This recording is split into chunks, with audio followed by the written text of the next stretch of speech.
name is Janet Song, and I am the program coordinator for Destination Scarborough's Culture and Cuisine Activation Program. It's a lot to say, so I'm going to say CCAP. On behalf of Destination Scarborough, Eat More Scarborough Food Tours, Scarborough Arts, and our partners at the City of Toronto, welcome. We're excited to bring together organizations, artists, restaurants, businesses, and community leaders who all believe in the incredible potential of Scarborough. Today isn't just about learning about a partnership program, but it's about meeting collaborators. It's about building relationships and imagining new ways we can celebrate Scarborough together. I'd like to begin by acknowledging the land that we're gathering today. The land that we stand in today is the traditional territory of the many nations, including the Mississaugas of the Credit, the Anishinaabe, the Chippewa, the Haudenosaunee, and the Wendat peoples, and is now home to many diverse First Nations, Inuit, and Métis peoples. I also acknowledge that Toronto is covered by Treaty 13, signed with the Mississaugas of Credit, and the Williams Treaty, signed with multiple Mississaugas and Chippewa bands. Land can be a sensitive topic, especially during the wildfires that have plagued regions in northern Ontario, that have blanketed Ontario and beyond in smoke and air pollution warnings and have devastated First Nation lands and communities. I cannot even imagine the immense amount of hurt and pain that would be felt if one day Scarborough disappeared in a devastation. I invite you, when you have a moment, please do look up the land that has been impacted, the Indigenous origins that the communities that our neighborhoods are on, and reflect and even look into how we can be an ally in the Indigenous reconciliation process, which involves a lot of careful listening and systemic change. So here's our agenda that we planned today. We're going to go through a brief introduction of our program, of our partnership program. We're going to have a Scarborough collaboration question and answer period. We're going to have an exciting speed networking, which is why you're sitting on these tables. We're going to have an official launch of our program with Councillor Nathan Shan, who has been championing this partnership that you're hearing about today, and also Mayor Olivia Chow is going to be coming to address this exciting partnership program as well. We're going to have an introduction to curated lunch by local Scarborough businesses, because everything that you're eating today is Scarborough, and that's our focus. And then we're going to have a networking lunch. I do want to intention set for a moment. The theme of today is strengthening partnerships to build programs that shape the future of Scarborough. The Culture and Cuisine Activation Program is much more than developing partnership events in Scarborough. It's about helping organizations tell Scarborough's story through food, culture, creativity, and community.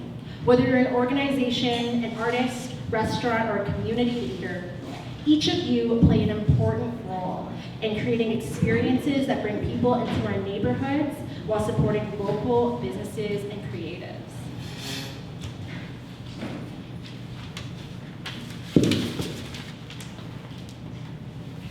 I do want to quickly share about our space, because it was curated with a lot of intention.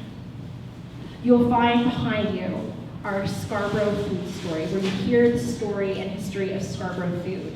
You're going to see some artist displays on the side right here, where you can get collaborated and connected with local artists and see their art. You're going to taste yummy food from local restaurants. And everything here wants to show, has the intention of showcasing Scarborough's creativity and diversity.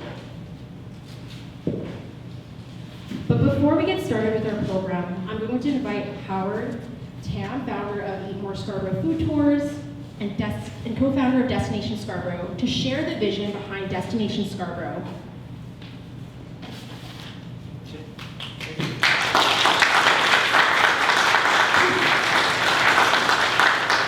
I'm going to stand on stage. How's it going, everyone? Y'all get some good food? Yes. How about we give a quick round of applause to our food sponsors today, Marathon Cafe, and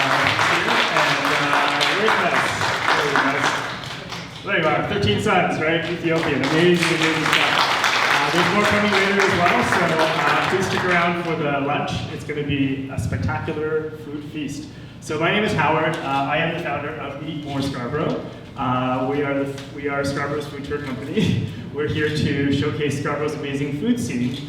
And a couple years ago, we actually started doing this project called Destination Scarborough in collaboration with our partners at Scarborough Arts. So what we wanted to do was really showcase kind of like this larger kind of like culture and food that we were seeing kind of like emerging all across Scarborough. And of course, all of this has been here for a long, long time, but like in terms of the story of it, the emergence of it, it has been growing quite significantly, right? If you are from Scarborough, how many people are from Scarborough, first of all? Y'all from Scarborough, right? Okay, so you've probably been to some of these amazing restaurants now and like seen like kind of like the quality has skyrocketed significantly. Lots of really beautiful spaces that are being created. Lots of spaces that are creating culture as well. Music nights, dance parties, underground things, right? Lots of really good like culture, art, murals, right, that are popping up all over Scarborough. So we really wanted more people to actually come and see this. And that's why we created Destination Scarborough. It was our way of saying, hey, we love this place so much, and we want other people across the GTA, from all over Ontario, all over Canada, heck, all over the world, right, to come here and actually see all of this, because it's so amazing. And to be honest, I feel that the proof is in the pudding, right? You look at how many famous artists, how many famous musicians, right? How many amazing stories have come from Scarborough. You could just like rhyme them off right now, right? Like in the top 10 right now, right? You could just rhyme them off. And so we wanted people to come see the place where all of this actually happens, and the place where all of this actually began. And so we started actually creating Destination Scarborough as a project. And we actually have 2 videos. If you go out right now, you can go on destinationscarborough.com. That's actually our website. We actually have a couple videos. I'm mostly in it, but the point is that we really wanted to start by talking about the food and the culture and the art, but also to grow it a little bit further by actually creating events and opportunities for businesses, culture, artists to connect. And this is actually why we're here today.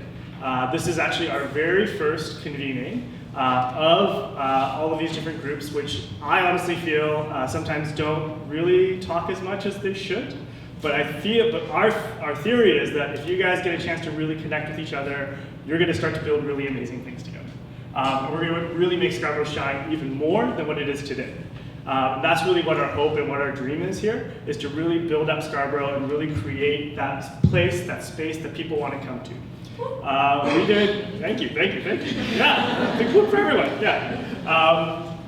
When we started actually doing Destination Scarborough, we actually got a bunch of calls from a bunch of TV stations, right? They were super excited about what we were doing. So we did a couple of interviews. So myself and Beth Helmers, who's the executive director of Scarborough Arts, we went on TV, we did a few interviews. But the one thing that I'll say, which is the story that I've been telling everybody, right, is like, what do you really want Destination Scarborough to be? And my answer has always been, I want somebody to land at Pearson Airport, like soon, within the next few months, I hope. But like the idea is, I want you to land at Pearson Airport, and I want you to get into your taxi, and I want you to tell the taxi driver, hey, I'm going to be staying downtown, that's my hotel, but I want you to take me to Scarborough first, because I heard there's some really cool stuff going on there, and I want to see this today before I go check in, right? That's what I want. I want people to actually like know that this is the place that they actually want to be coming to, and it's the place they want to check out.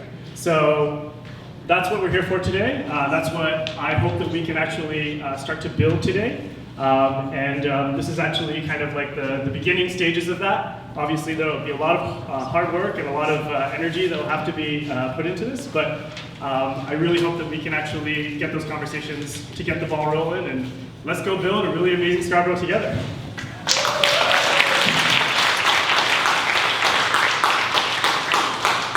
Thank you so much, Howard. So yeah, that's our dream.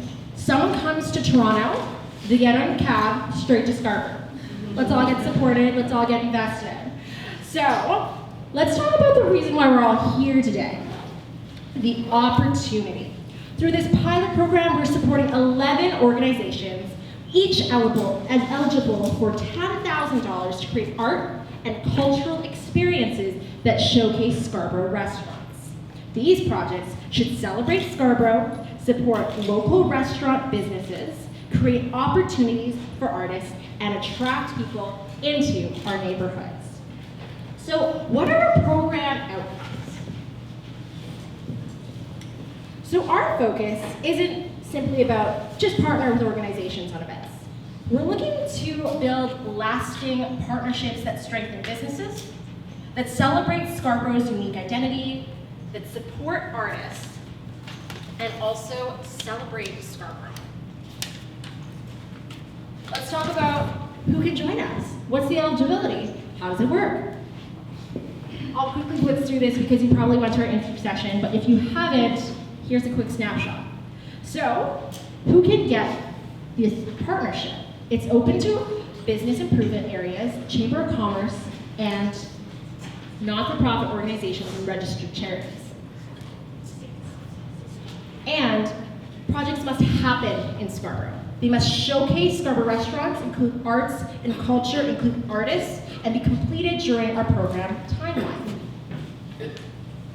So here's a quick snapshot of our timeline. They're currently open and they're reviewed on a rolling basis. Applications close Sunday, July 26th at 11:59 p.m. Eastern Standard Time, and projects will begin August 1st and continue through November 27th. So what makes a strong project? An application? Well, tell a compelling story of Scarborough in a Scarborough neighborhood. Create genuine partnerships, have a realistic budget, prioritize accessibility, and demonstrate meaningful artist engagement. And what does meaningful artist engagement mean? We're talking about money here. A very important reminder, at least 20% of every project budget must go towards artists or creative professionals. Scarborough Arts is here today. Give away Faith and Samantha and Ella. Yay! They're here to help connect applicants with artists, so take advantage of today's networking opportunities, as well as take a look at our artist table. That's where you can get some contacts if you want to just talk to them. Just get started with the conversation. There's no commitment with that. Okay, now we're going to transition to the panel here. But before we talk about that, let's talk about how this partnership began. I'm going to introduce the floor to Councillor Nathan Shan, who has championed this partnership.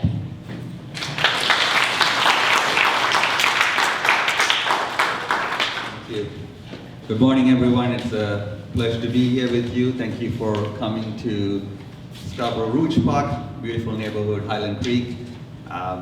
As mentioned, I'm a councillor for this area, Scarborough Rouge Park, and one of the concerns that we hear when I talk to Scarborough residents, regardless of whether they are left, right, or center, which color of the political spectrum they support, most Scarborough residents feel that Scarborough doesn't get the fair share of resources. And that is the feeling that is grounded in reality. It's not just perception. We can take one item by item and see where we are at and how we are supported. So when I got back on council a few months ago, I started talking about quantifying what that looks like. Because we can always talk about it. And we've been talking about this for 25 years after amalgamation, or even prior to that. And the talk alone gets ignored. And so I started to look at different things and started to quantify. And I asked one of the signature programs that we have for food-related promotion at the city is Winterlicious. How many of you have heard about Winterlicious? I think most of you would have heard about Winterlicious. And I asked how many of the restaurants that are participating in Winterlicious are from Scarborough. And out of 258 or something like that, there were 6 restaurants from Scarborough. And Scarborough is 25% of the population, 1/3 of the landmass. And if you talk to anybody from downtown about tourism and stuff like that, they would tell you, Scarborough has the best food scene. And my question to many of them is that, what are we doing to amplify that food scene? What are we doing to narrate the story about those? So if our signature programs like Winterlicious, that is promoted across the TTC shelter and all this stuff, are not being representative for various reasons, Because maybe the structure doesn't fit. In fact, the structure doesn't fit all the time. It's not like we eat in 3-course meals and a set menu type stuff, but it is important for us to then look at it. Then I asked about, okay, here is one example where it's an inequity. A lot of our programs, and BIAs do great work, but a lot of our economic development program also goes through BIA, business improvement areas. And BIA, there's about 86 of them. Guess how many are in Scarborough? 6. There were 4 and there were 2 new. And so 6 out of 86. And the BIA model initially is the storefront model on a Main Street model, which doesn't fit because we are more plaza based. But now it's changed a little bit, and it can include more, a bit of a square area and so on. But we don't have, if we start only investing through that model, it automatically will leave Scarborough out because obviously number of applicants. So these festivals and other things that come through BIAs, then, so here, these are the 2 things I took and argued, we need to start looking at different. There was no direct investment for it at that time. Each councillor through budget processes can ask for a certain amount of, I guess, small projects that we can push. And I chose this as one of them because I said the potential for this project, if it's only $150,000, but the benefit that's going to bring is going to showcase a sample of an issue that Scarborough has been facing. So it's not just about the $150K, that the work that's going to be done, but this is going to turn the heads towards this and say, we didn't even do this much to get this started. And hopefully this will grow, and I'm sure it will grow because the benefit that this is going to bring. We have chambers of commerce in this room that have large membership that are only taking $10K to do this project, because not that they're struggling for that $10K, but they have been dying to tell this story together with the city. And so that is the kind of model. So I asked for a few other things. I put in a request for Performing Arts Center to be studied and so on. So that's a longer term project. Obviously, that we don't have a standalone Performing Arts Center that is centrally run by the city to do the work that we need to do. And they're a fabulous organization. I know Chinese Cultural Center and others who provide the space and so on. But as a city, we need to make it more accessible for our artists. But also we need to make all the downtown spaces, those beautiful downtown spaces, accessible for Scarborough artists to go and perform as well. So we're working on that. We're working on something else as well. I'll quickly say that because it's not related to this. I'll say I've been talking to Scarborough campus and said, this problem about inequity and lack of fairness needs to be studied, quantified, and told in an academic setting that can bring those resources back. Childcare. Just map it out, you'll know. Not-for-profit services, transit. We have so much things that are there, and the Scarborough campus has a city studies program. So I'm working to see if we can set up a center for Scarborough studies, at least as a pilot for 4 or 5 years, and from that produce the knowledge in a way to say, here are the inequities, here are the solutions, and start attaching them. We don't want elected officials just to come and say they love Scarborough. Show the love in real, tangible ways. And I think that shift is what this project is. It's fabulous to see Scarborough Arts and Eat More Scarborough be part of this. Eat More Scarborough folks, Howard, Janet and others have been doing, and particularly doing a lot of work on their own time, putting their own resources and so on to tell the story. And that shouldn't be the case. And when we have large budgets of advertising and all those stuff, this shouldn't be the case. So we want to shift that, and Destination Scarborough as a partnership with Scarborough Arts. And Scarborough Arts is the same story. Recently we got a little bit more in arts investment, but we can do more support for institutions like Scarborough Arts, Eat More Scarborough, and build it together. Because I think instead of trying to fight for the small piece of pie that we are often given, let's advocate towards increasing the pie for Scarborough in a way that we can actually all grow together. So that's the gist of this work.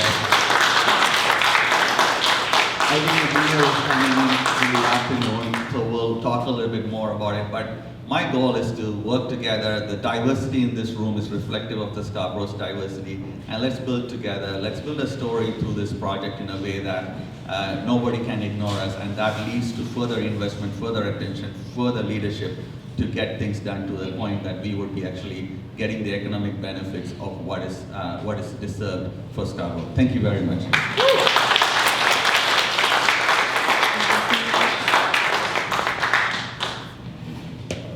Thank you so much, Councillor Nathan, Jen. Now, everyone has an overview of the program, so we want to directly hear from the people who have been actively building partnerships in Scarborough. I'm going to invite Howard, Foodie-in-Chief of Eat More Scarborough, to facilitate today's panel. Quick intro is he is a visionary in the field of strategic design and urban planning, and he has a passion for creating enriching human experiences seamlessly that extends to his love for food and community theme.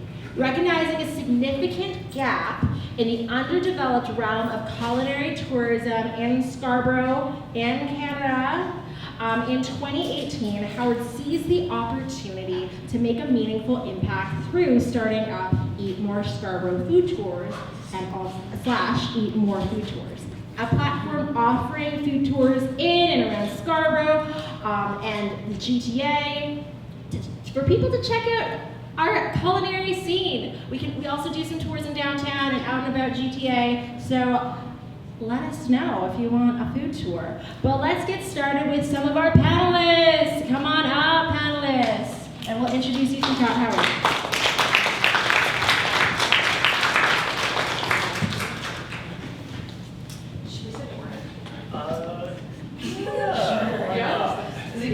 Yeah, that would be easy. Faith, I guess, should be here, and then Anna. Okay, all right, thank you. Very generous introduction.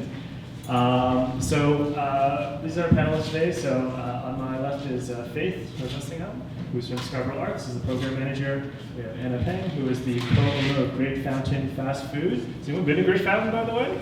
Yeah? Shout out to that. And Sharon Tung, who is a visual artist and community art facilitator.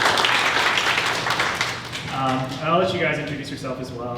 Feel free to add some points, but I did want to just sort of open up by saying, our theme today, of course, is how can organizations, businesses, and artists collaborate to create impactful community activations? And so, of course, again, as we talked about earlier, we're starting this program called the Cuisine and Culture Activation Program, which is trying to build some of these linkages together. But as we noted earlier as well, we know that many of these communities don't often have opportunities to connect and talk. And so as a result of that, right, sometimes they may not know what it actually means to work with each other, or what it means actually to be able to build projects together, or to dream about different projects together. And so we wanted to invite these wonderful folks up to the stage to talk a little bit about that and have a little conversation about what that could be. I'm just going to pass it over to Faith, and maybe if you want to do a quick introduction, tell us about your name, your role, and your ties to Scarborough's culture and cuisine. Hi, good morning everyone. I'm Faith Rajasingham. I'm the Manager of Programs and Services at Scarborough Arts, and I'm also the artistic liaison for this project. I've been lucky to be able to see Destination from the bottom up, working with Howard for the past couple of years now, I think, and building up a really beautiful partnership to amplify Scarborough's artistic and cultural scene through food. So it's been a beautiful partnership. In terms of just my own background, I actually am not an artist myself. I come from a history of community programming in various different spaces that I've existed in, and so I run my own organization as well outside of this role, but I actually come from a background in history, working at museums and in cultural spaces, and placemaking and spaces for gathering has always been at the forefront of everything that I do, and I just have an awesome time working with Howard and Destination Scarborough on this team, being able to do great work, so I'm super excited to be here. Thank you, everyone.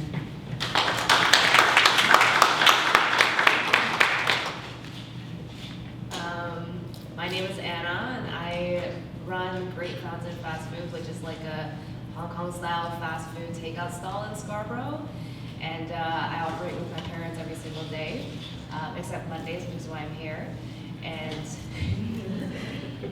Sorry, we took your day off. Right? Yeah. My day off is for work too.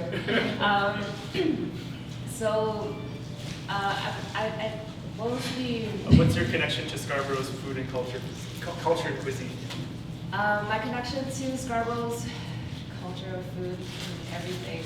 It's just, well, we work here a lot, and we've seen a lot of the city's people develop over time. Like we've been through over like 3 generations of customers, and we see a lot of people grow from like they're a kid when they come, and then like a few years later they're like in high school, a few years later they're like in university, college, or they're working, and then now they have like families or kids. So like we see like people grow up from when they're a kid all the way to when they're like full-grown adults, and so I feel like we have like an interest in seeing the community grow and thrive.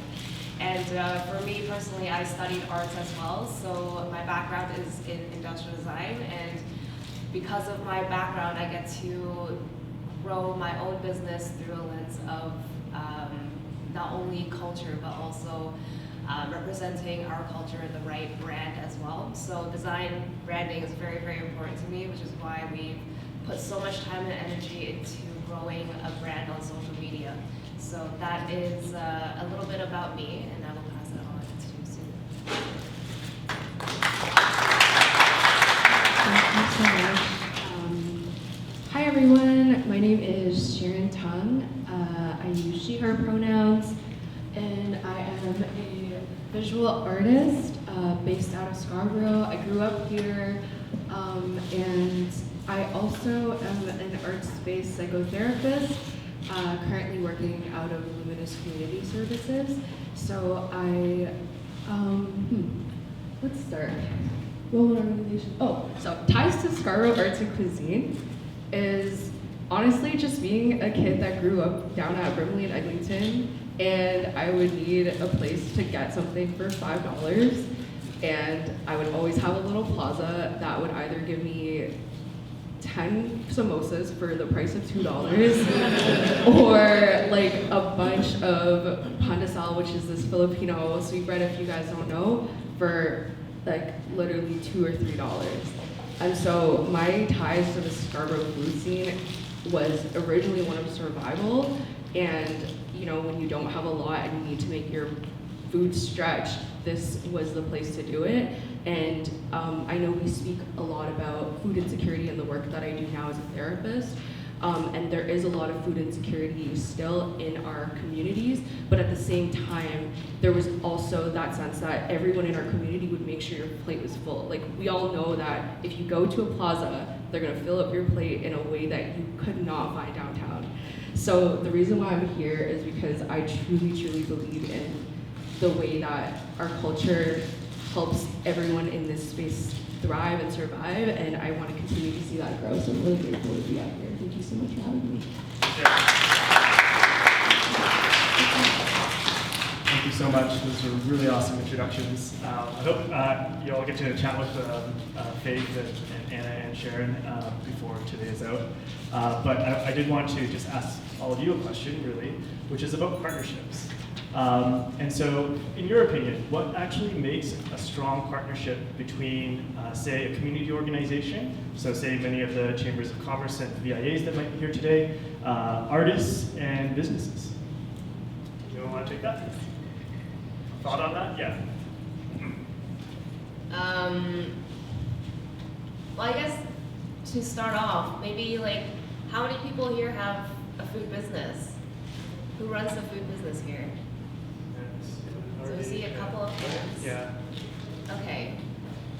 And so with this decision of like, you know, how do we partner with business and creatives, I think it's all like, every single time that I do it, it's about building the brand. Like, how can we make it make sense and make it meaningful and not just like do something fun, but also like do something that builds on the culture and the message that the business provides. So I'll give an example. So for us at Great Fountain, we actually never had a mascot until maybe like 2 or 3 years ago. And that was because we started building this very, very small community of people online. So on Instagram, I think we were at like 2,000 and something followers at the time. And what I used to do every single day was I would go on our stories, I would do like a Q&A thing with anybody who would care. And then people will start asking me like, oh, can you make t-shirts? Can you make a mascot? Can we have like a rice girl or rice boy character? And I was like, fine. And then I hired one of my friends from design school, and this is what came out of it. So because I had a community of customers who actively asked for this kind of stuff, like it gave me an idea of like, okay, like this is actually what people want. It's not just me saying like, oh, like I should do this, I should do that. It's more like, I know my community will really like it because they already asked me 100 times for it. So it's bridging your community and making something come to life together in one, I guess, project. So for this, we designed Rice Boy like 2-3 years ago, came out with a t-shirt, and then now we have stickers, we have our plushies, we have like a whole storyline for him, and that took around like 2 or 3 years. And yeah, so it's really, really about bridging between what your customers want as a business and what you think would move your brand forward the most. So can I ask a quick follow-up question to that? Which Yes. is, would you be suggesting then that it's like it has to be driven by the business need very specifically? I would say there would have to be a demand first. Yeah, like there has to be a problem, or not a problem, but there has to be some sort of want from your customers so that you can fill it in. Because I find that if I like, sometimes I'm just like, because I'm a creative, I make stuff, I like making stuff. If I just make stuff for the sake of making stuff, like sometimes people don't care. Yeah. I want people to care.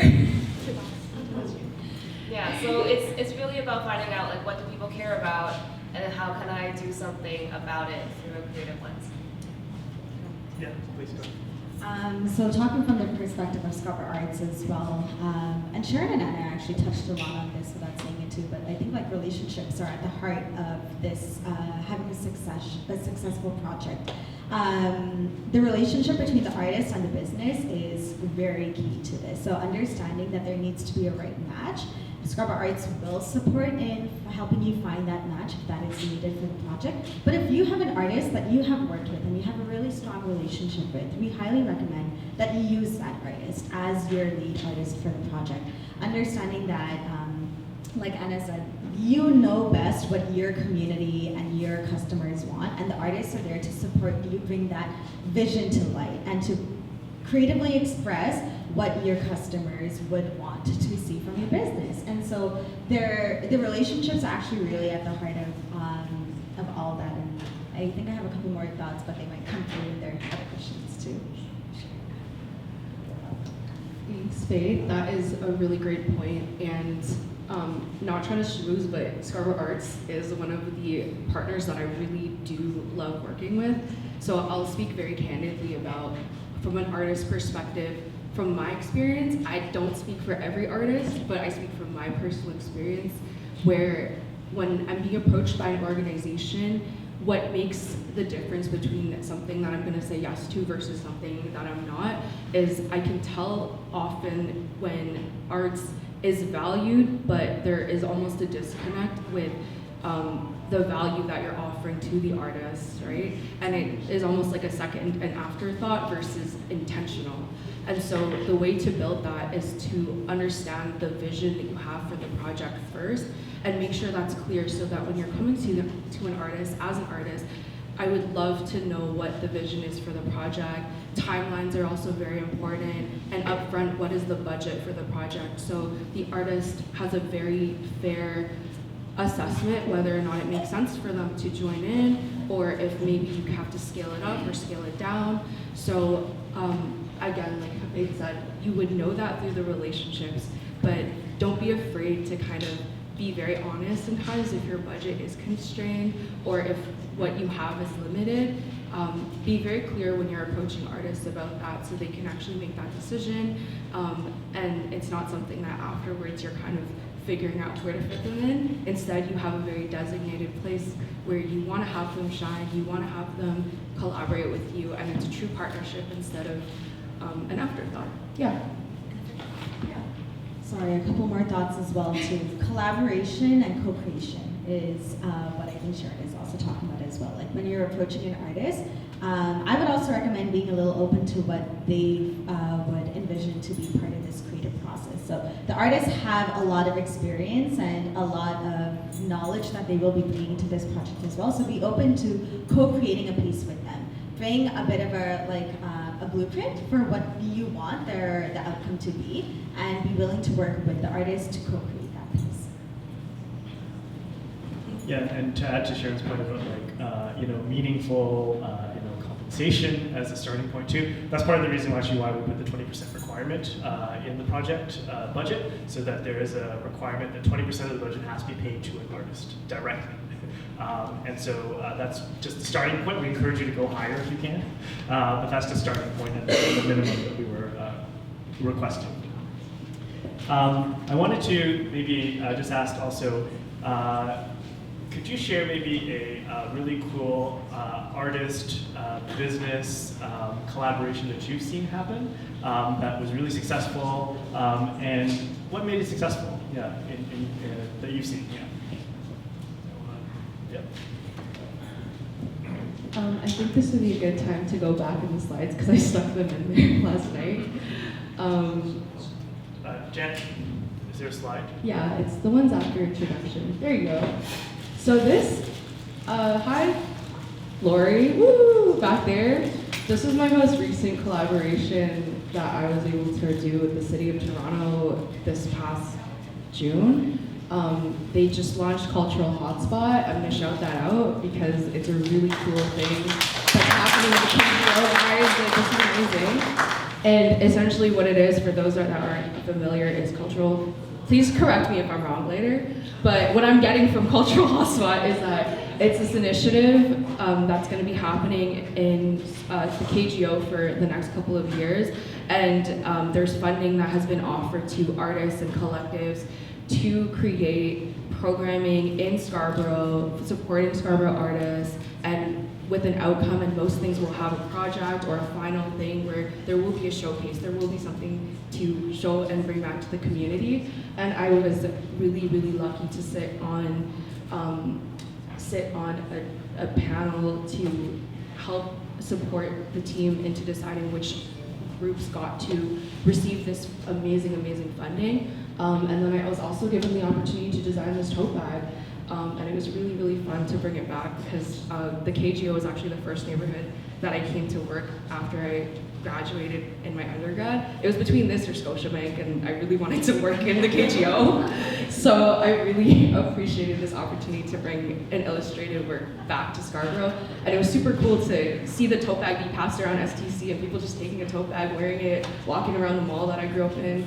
Really, really dope. The next slide, please. This was a collaboration with Ksenia Soy, who's also an amazing artist out of Scarborough Museum. I do illustrations as part of my practice as well, live illustrations, and she invited me to come out to her project called I'm Scarborough, which was held at the Scarborough Museum in 2025. The project basically encompassed portraits of local community members that had made these beautiful poems and also created origami, and it was placed in the Scarborough History Museum, which is right at Thompson Park. And it was really nice to hear community stories and chat with our neighbors and get to hear what they love about where we are. And the last one is, oh, yes, and these are just paintings that I made. The Bluffs is one of my favorite places on earth, and I think I like incorporating practice of my own pieces to include nature that is from where I'm being inspired by. So a lot of my work sometimes includes multimedia elements, which is just basically pieces of grass that I found on the walks that I take, and I try to stick them in. And sorry, Janet, there's one more at the very front. This is a piece that I made with Scarborough Arts to submit for a juried exhibition. And it's actually going to be for sale right over there, but the actual piece is super huge. And it was my reimagining of Warden Station. This was for their annual exhibit of Speculative Scarborough, which is basically asking artists to create something in Scarborough that sees it in a different light. And so I wanted to do a Warden Station, and my idea was to think about what it would look like if spirits were commuting as well on the TTC. My favorite part of this piece was doing the little corner of the bakery on the go. There's like patties there, because I feel like there's something really magical about the patties that were at that bakery. And yeah, now that there's a construction project happening at Warden, it ended up kind of capturing Warden right before they tore it down and to create a new space. So yeah, these are all the really fun things that I've gotten to do in Scarborough. So thank you. And Sharon, do you want to talk maybe about the projects you guys do with the videos?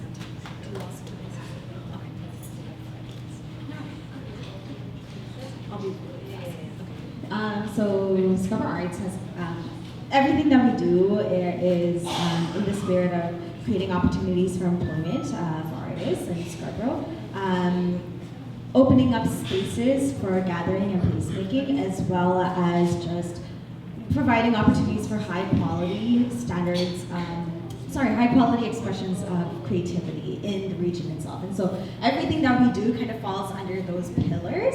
And some of the programs that we've been able to offer, and this was also in partnership with Eat More Scarborough previously, was having a part of a different cultural hotspots project that featured the Golden Mile region and what's now kind of considered the INV region. Is having these beautiful vinyl artworks in the storefronts of businesses and restaurants. So one particular piece that really stands close to me, I also forgot to mention, I'm born and bred in Scarborough myself, have been raised in the Kennedy and Eglinton region for like majority of my life. And so that place has so much meaning to me, especially as a Tamil woman myself, and like the access to culture that I have in that region. And so we worked with Venetian's Bakery, which is a Tamil bakery in the Ironview region, and we featured vinyl artwork, still pieces from a documentary created by another local Tamil Scarborough-based artist, Mayuri Srikubena. That piece was actually talking about shadeism within our community. And so to have stills from a documentary that talks about shadeism in the Tamil community featured on the storefront of a Tamil bakery actually was such a showstopper. We had so many local members of the public just stopping us and generating conversations through artistic expression, and just like them walking through the business and stopping and seeing these stills, and the conversations that came out of it was actually very transformative. Having, like, it was almost like an intervention in the community, and so art was able to serve itself in that way. And so that was a really beautiful project. I also realized I did not put any slides into this, but it's on our website if you'd like to know more. There's so many other programs that we've done that serve in this way as interventions, as employment opportunities, as just gathering spaces, and always with high quality standards for art. So everything that we do falls under this purview. And I don't want to talk much, so I will pass it on to you. Share, do you have any collaborations you're proud of between business and artists? Yeah, so we have this shirt which we made, which was a collaboration between me and one of my friends who was in advertising, but I think he kind of left the advertising world. And then the year after that, we made another shirt. I'm not wearing it right now, but it was with another artist. She does watercolor. Her name is Tanya, and on Instagram she goes by tauntaun.art. And if you've been to Uniqlo within the past, I think it was a year and a half ago, you might have seen her work at Uniqlo. So it was like, she did like the t-shirts and tote bags with Perfect Chinese and Mona's Roti. And yeah, and then after that I reached out to her, and then we got our shirt done too. So I wanted a piece. I was like, Tanya, like, this is so nice. Like, can you make me one too? So yeah, so that is a collaboration I'm really proud of. And with that, in the same t-shirt project, I also contacted two of our other customers who are also in the creative world. So one is also an illustrator, and she helped us draw like Bryce Boy, our mascot, while he's like sipping lemon tea. And we made that into like an iron-on patch. And we also had another guy who does toys. So he's from Scarborough, but he's now based in Toronto as well. He does like these vinyl toys, collectible art toys. and they're called Channel Kosu. So Jackie from Channel Kosu helped design enamel pins for us. So they have their character named Napa, and we have our character named Rice Boy. So we made like a duo, like them hanging out together at Great Fountain, and it was really cute. And then because of the same collaboration, we also sprung it into a Happy Meal project. So you know how McDonald's has Happy Meals? I wanted Great Fountain to have our own version of Happy Meals too, so we made the Hoi Sultan, which in Cantonese translates directly to Happy Meal. And I thought that was just so, it was just so like culturally like meaningful to me, because I want our restaurant to be a happy place for little kids. And by having like this little joyful thing that we can pass out to kids like after buying a meal, like I think that would be like, it was just so fun. So those were 2, 3, 4 examples of collaborations that we did with our community. Okay, I'm going to ask one more question, and then we'll go to Q&A for the audience. But what are some challenges that folks should look out for when doing collaborations between businesses and artists? Like maybe just one, and then like how maybe you might overcome that.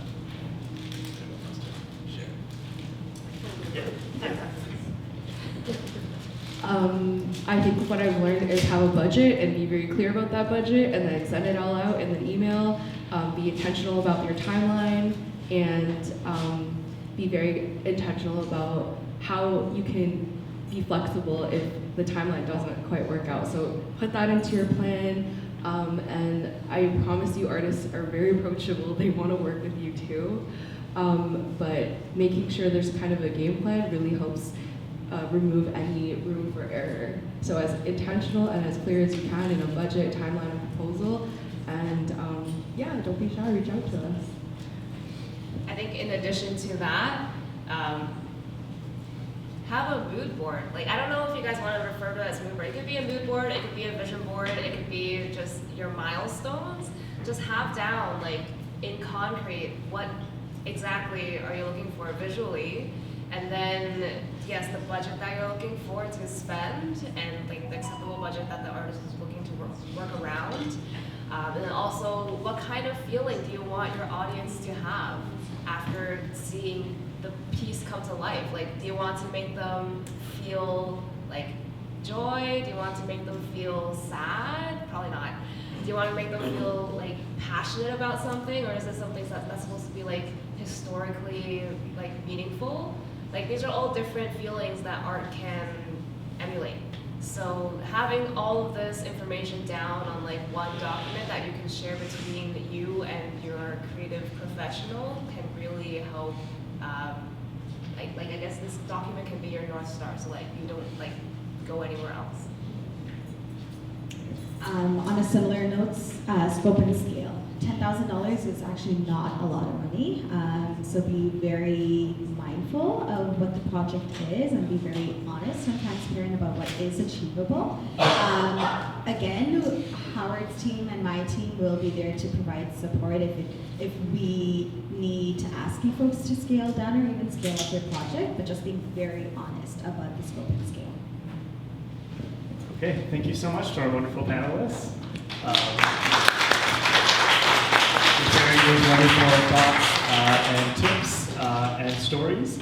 I wanted to open up to the floor. Does anyone have any questions from the audience? Oh, we have it. This mic can only travel so far, so if you could go, that would be great. My name is Andrew. I'm a youth brain for charity in Scarborough. I've been doing corporate partnerships and sponsorships for quite some time. And I do that as well for the organization. But I think maybe art would be a little bit different. But when you're looking, you talked about budgets, and it's just a suggestion. But there's also opportunities aside from the budget that you might want to present if you're looking at partnership. Because you might be an artist and you're thinking of the dollar amount, but I might say to you, I'm doing this, and these are the people in the room that will potentially bring you 10 times what the dollar amount might be. So when you're looking at something like that, think about what else you can give to the artist, because it's a relationship, as was mentioned earlier, but what is it that I'm getting, but I have to make sure that my partner, or the relationship person that I'm with, has, what are they getting in return? So I think sometimes we don't have the budget, but we have the opportunities to present to you that might bring you 10 times what you might be asking me for. So, and especially for the nonprofit or charity sector, that's an important way for us to, more of a comment than a question. Yeah, thank you for your question. I think you're actually touching on a really complicated part about nonprofit work is the lack of access to resources in many situations. And so there is, like Howard mentioned, a minimum 20% of the budget needs to go to an artist, and that is a must. That needs to happen.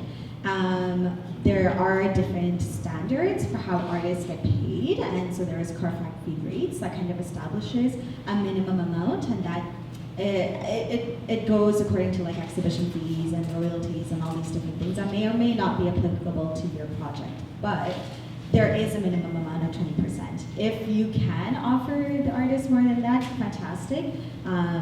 But we do maintain that 20% in order to ensure that artists get paid. This is recognizing that there are a lot of inequities also at play that do not support sustainable income for artists. And for us as an organization to ensure that we can do what we do, part of our mandate is to employ artists sustainably. And the 20% is there as a reassurance for the artists that they are getting paid a minimum amount of that. How you decide to divvy it up, it may be that an artist is only supporting with one aspect. You might have multiple artists on the roster, and then that 20% gets divided between those artists. Again, that 20% is for all of the artists on your project. And so you can come to us and ask for advice if you do not have a lot of experience on paying artists, and we will support you in providing you with the guidance and the template around that. Yeah, again, like opportunities is really great, but it's not money that feeds people, unfortunately. So the 20% is really important. Yeah. Does anyone else have a question?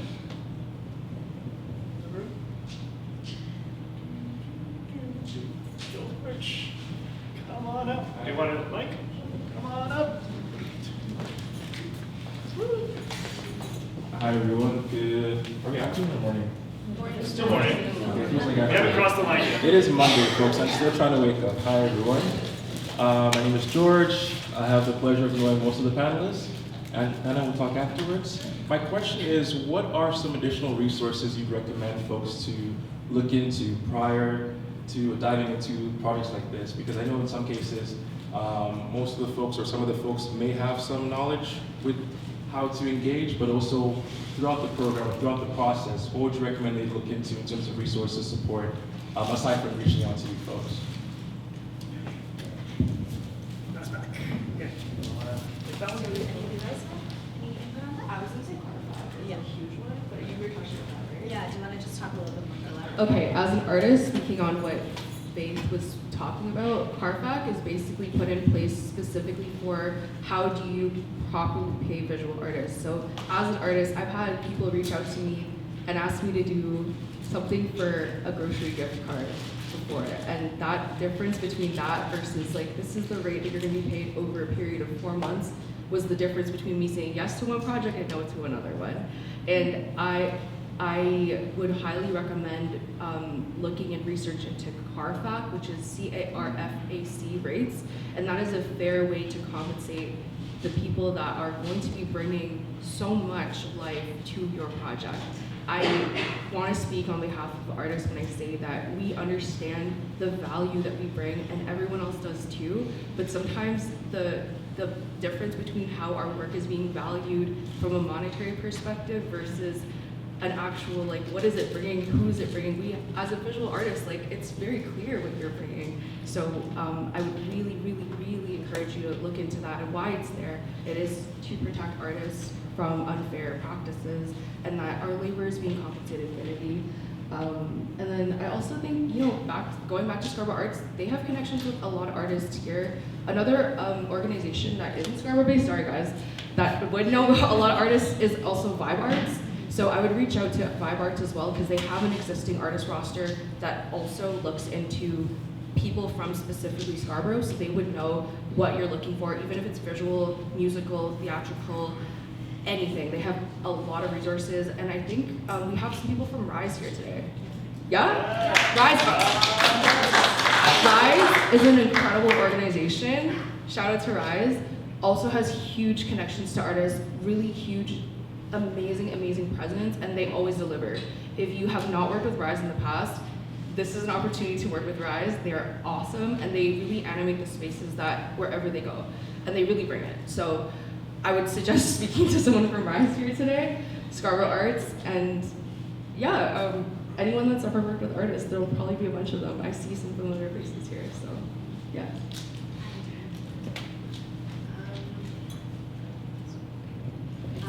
I think for non-artists, anyone looking for additional resources or opportunities for funding similar to this, I think we're in a very unique position that this might be, it's one of a kind. This like very unique bridge between businesses and artists in creating a program such as this.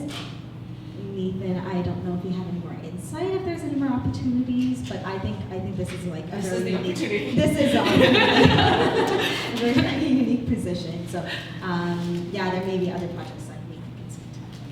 I'll just take a 30 seconds. I think. Yeah. I would assume each of your project, each of the 11 projects would be also very different, and you might come across different types of needs. So feel free to reach out to our office and we can connect you.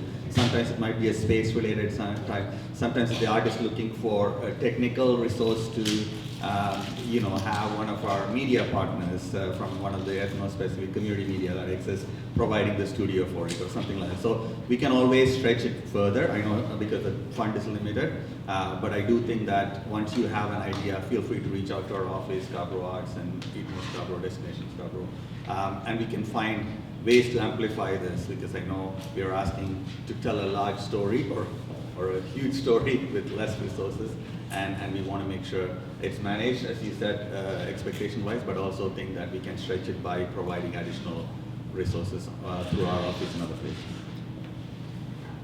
And the last point as well, don't feel limited to just visual artists. This project also encompasses all of the art forms, so think cultural performances, theater, singing, dancing, even if it's like a sculptural piece, or if there is any sort of beautification project that can work with the $10,000. Yeah, so be open. Certainly there's a lot more questions. I was just going to make a comment to add to some of the resources. Newsletters are always good as well. So any of these organizations, I think they all have newsletters, and like that way you directly get some information that may be on other platforms that you may not see, how it works. So I would suggest newsletters and of course connecting with our city officials and supporting. Wow, yeah. Yeah, for this project, if our position gets selected, what's the turnaround time that you guys want the deliverables by? Yeah, so as it says in the timeline that we showed earlier, by the end of November. Yeah. End of November? Yes. August to November. Yeah, it has to be delivered between August and November, but you got to wrap up by November. And there's no flexibility after November, like. No, unfortunately not. Yeah, we have to report back, and the city was very strict about that. Okay, well, I guess if there's any further questions, I will say please feel free to approach one of us. We'll be happy to answer them.